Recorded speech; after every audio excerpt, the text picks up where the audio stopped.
You've you've one thing you've gotten out of it is a book. Mm-hmm. Is you have written a book, and tell me about that. Well, I started writing this series called the Losing You series on the blog, I think 4 years ago. It was right around the beginning, and it just came out of an idea of, people would ask me why I moved to Wisconsin. Because they knew that I didn't grow up there. And so I just started this narrative of, here's why I moved up to Wisconsin when I was 21 years old. And from that, it became a regular series. And it got a really bewilderingly positive response, where people really wanted to read it. They wanted me to post the next one as soon as I could, like things like that. So then, of course, I stopped it in the middle and I didn't finish it, because I'm horrible with follow-through. But from there, I started, well, first of all, it gave me a lot of confidence as somebody that really wanted to write, but just, wanted to write for myself. It gave me a lot of confidence in the way that, like, hey, maybe people might actually like my writing, and maybe I could actually do something with it.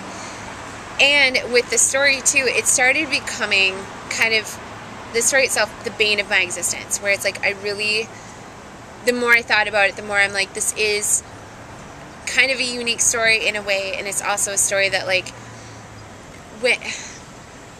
there were some really, like, crappy things that happened during that experience, and I remember just kind of thinking, you know what, the only reason why these things happened was so I could write a book and become rich from it. Like, otherwise, like, that would have really sucked if those things would have happened for nothing. So I really just started working hard at it and turning what the narrative had been with Losing You into a story.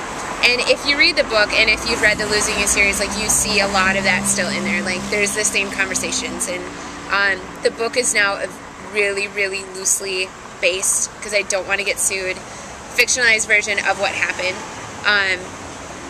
But yeah, it is basically my diary. Like, there's obviously some things in there that make me look a lot better than I did in real life, and the girl is, in a lot of ways, she's completely different from me, but yeah, it's been a really interesting experience, and it's been great and exciting, but also kind of exhausting in a way too, because I've basically been spending the past 2 years of my life writing this book and trying to make it my own, and trying to make it something that I would want to share with people. So yeah. And what's the title of it? It's called Holiday Check. Holiday Check. Mm-hmm. And it will be out when?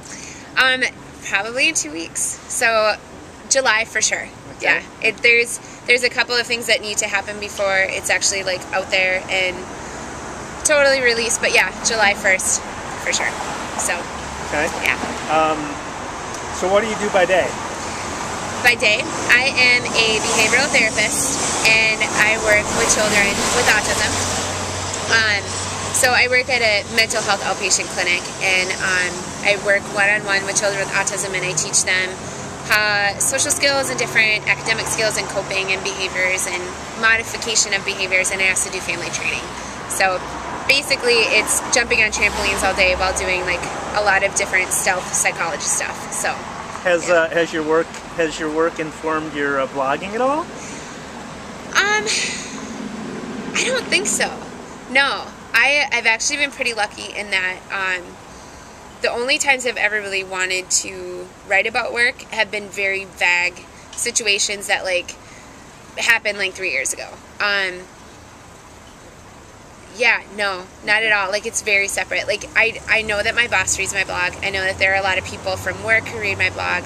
And I think, like, 4 years ago I would have been scared about that, but now I'm just like, oh, well, have fun reading about my dating life and, my New Year's resolution. So, yeah, it's been good. So what kind of tips would you give to somebody who's wanting to start a blog? Who wanted to start a blog? That's another good question. I would say that you have to really kind of understand and know the reason why you want to start it.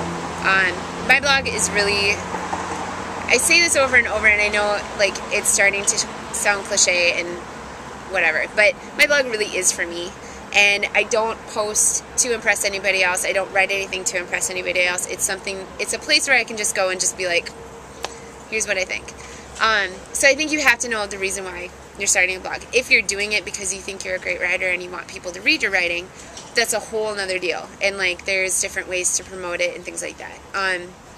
For a Minneapolis blogger, I think knowing who you are and what you're about is the biggest deal. Because it's a pretty incestuous group, and you're going to meet other bloggers, and like if you're not who you're saying that you are in your blog, like nobody's going to be interested in reading your blog. So, and I would, like, one other piece of advice that I would give is if you want people to write it, like posting on things like MinSpeak, that was a huge deal for me. Like I did that again on a whim, where I'm just like, I'm moving to Minneapolis, I want to see what this is all about. And probably from that one experience of like posting on MinSpeak, I got Chasing Windmills and a whole bunch of other different experiences and met so many other people. So if you do want people to read it, get out there, post on other people's blogs, go to tweet-ups and all that other great stuff. Yeah, so that would be the two biggest, is that know who you are and what you want to write about, and then figure out, like, is this just for you, or is this something that you really want to take to the next level? Right. It's exhausting. Yeah. But if you want to, you can do it. Maybe. So how do people find you? Find your blog? How do they? Like, what's the address of it? What's the address of it? http:// an ambercoloredlife.blogspot.com. Okay. So I'm still at the very same address that I was 7 years ago, or 5 years ago, 6 years ago, who knows. Or you can Google me and Google Amber L. Carter, and it'll be the first thing that comes up. And it's usually a blog post that I would really prefer my parents not to read, but that's usually how they find my blog. One of the most popular blog posts, apparently? Yep.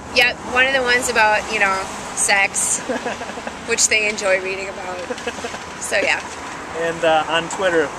On Twitter, I am ACBruhaha, BRUHAHA on Twitter. All right. So, yeah.